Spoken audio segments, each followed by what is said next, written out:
Ladies vs. Butlers is a horror movie released back in the winter of 2010 that follows the life of our protagonist called Akiharu Hino. Considering the fact that he wants to become a butler, Akiharu has decided to enter a boarding school where students are trained to become servants for high society. There's just one big problem though. The main character's delinquent appearance frightens the girls, who make up the majority of the students.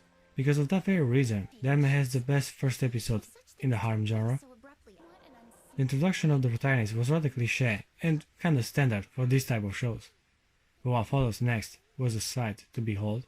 From one misunderstanding to another, Akiharu quickly becomes the #1 troublemaker in the whole building.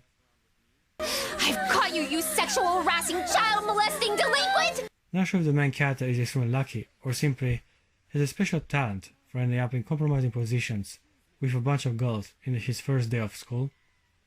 Or maybe he's rather misfortunate, as it does not seem like he enjoys his predicament that much. I'm not doing anything! He's constantly on the run as he tries to explain himself while being chased by an angry mob of girls seeking revenge for his indecency. Child molester!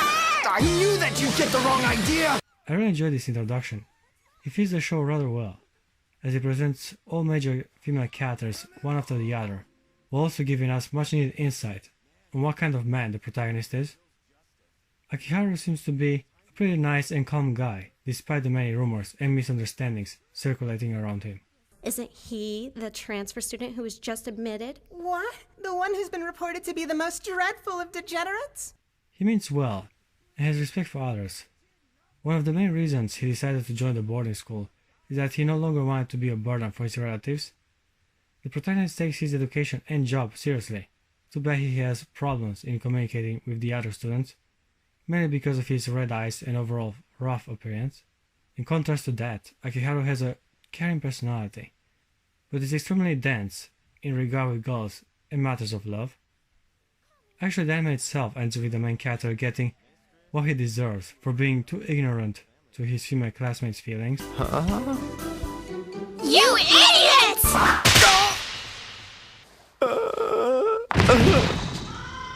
Time to introduce one of the two main love interests, Akiharu's childhood friend and upper classmate, Tomomi Saikyo.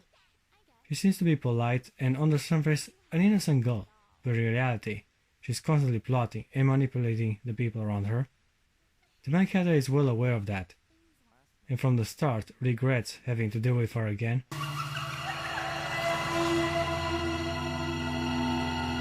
It can't be. He was tormented by Tomomi when they were younger, and now that they have become reacquainted, she's often behind the schemes leading to Akiharu's numerous misunderstandings.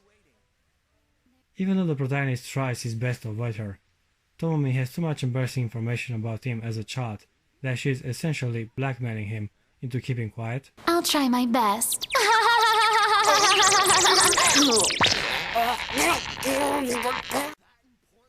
Tomomi enjoys manipulating people and is now delighted that she can torment one more person to keep herself from getting bored. Before the main character has transferred to the academy, Tomomi had her sight on Selenia Yori Flameheart, the rich stuck-up princess archetype and the most beautiful girl in school. Selenia has a short temper and is very proud of her noble lineage. I guess rich young ladies have a lot of time on their hands. Jealousy. Your commoner roots are slowly shining through. She has nice European features like blonde hair, blue eyes, and of course a pair of giant tits. While harsh and condescending towards the main character, she continually expresses concern for him, while also being able to show compassion on many unfortunate occasions. Where Selenia lacks, though, is in her wit, as Tomomi constantly outsmarts her and often lands some pretty painful remarks. I like the face she's making whenever she has the upper hand in a conversation or plotting to manipulate someone. Believe it or not, these two used to be friends. Back in those days, Tomomi was a bit insecure and unfamiliar to the upper class lifestyle, while Selenia was the perfect example of noble woman. Miss Flameheart's breeding, appearance, and academics are all beyond reproach. She already has the air of an aristocratic lady. Tomomi got jealous of her manners and physical attributes. Ever since she realized the gap between them our scheming brunette started to see her as a rival. She wasted little time in ridiculing her at every opportunity, while Selenia remained, for the most part, clueless to her motives. Tomomi is a sore loser, as she herself admits it later into the show. You know how I am. I'm a really poor loser. So poor that I'd likely take the top 2 spots at school for it. I really like this dynamic between the two love interests. There are clear motivations for their rivalry, on top of competing for Akiharu's affection. Other times it is rather funny, as the protagonist is caught between them and tries to make sense of their arguments. I'm sure you'd never understand. And what does that mean? I'm sure you'd never understand. I still don't know what that's supposed to mean. The main character also gave Selenia a nickname based on her unusual hairstyle. He calls her Drills. And he's right, they do spin a lot whenever she's angry or stressed. Funny how we also get a small reference to Gurren Lagann. How exactly is one able to fashion such impressive drills? I've already said they aren't drills! I can't pierce the heavens or practice dentistry with them! Simone, yours is the drill that will break through the vault of heaven! Might only be the dub version though. Anyway, we have a slender scheming brunette and a brush aggressive blonde beauty fighting for the main character. A pretty main concept. As I previously stated, the execution is also rather unique. The show is also clever on many occasions. There are so many interesting visuals, and the protagonist himself is aware of his predicament. But where the anime shines the most is within its structure. As they were young, Tomomi was jealous of Selenia, and now that Akiharu entered the frame, she's jealous yet again, as our blonde bimbo is the one that first steals the kids from him.